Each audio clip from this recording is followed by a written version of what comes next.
آپ کے اور تحریک انصاف کے بیچ میں 25 کروڑ عوام ہے. 25 کروڑ عوام کا غالب مینڈیٹ عمران خان اور تحریک انصاف کے ساتھ ہے.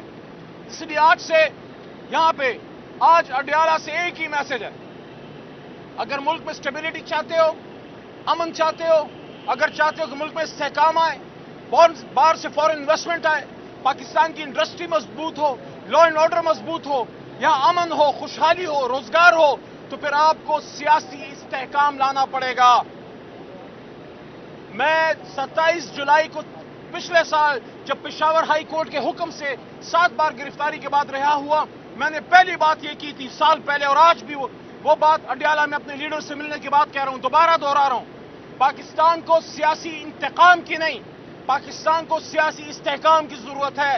جتنی جلد اس بات کو سمجھ لو گے اتنے جلد پاکستان مضبوط ہوگا، یہاں استحکام آئے گا اور ملک آگے جائے گا. حاصل وصول یہ ہے، عمران خان کو باہر نکالو، اسیران کو باہر نکالو، تحریک انصاف کو اس کا مینڈیٹ دو، یہ غدار کی باتیں بند کرو. اگر ملک سے باہر بھی کوئی پاکستانی بیٹھا ہے، مجھے اس کی بات پسند نہیں آئے گی، نظریے کا اختلاف ہوگا، لیکن میں کون ہوتا ہوں اور آپ کون ہوتے ہیں کسی کو غدار کہنے والے؟ پاکستان کی گلی اور کوچوں میں اور چوکوں میں لوگوں پہ غداری کے آپ بینر نہ لگائیں.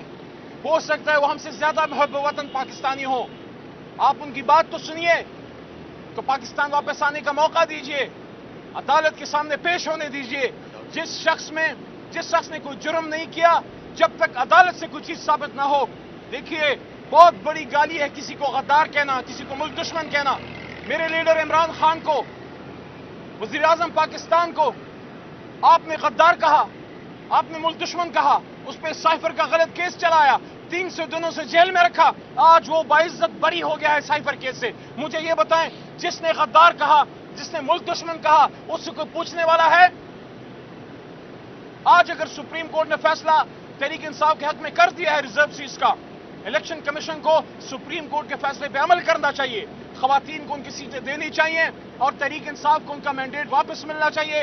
میں ہر پریس کانفرنس میں سپریم کورٹ کے باہر، اڈیالہ کے باہر، قومی اسمبلی میں ایک بات کر رہا ہوں کہ اس مسائل کا حل اس میں ہے کہ اس 8 فروری کے الیکشن کا آڈٹ کریں، اور جو 184(3) کی پٹیشن چیف جسٹس صاحب کے پاس سپریم کورٹ میں پڑی ہے، اس پہ آپ ایک جوڈیشل کمیشن بنائیے اور اس الیکشن کا آڈٹ کیجئے کہ 8 فروری کو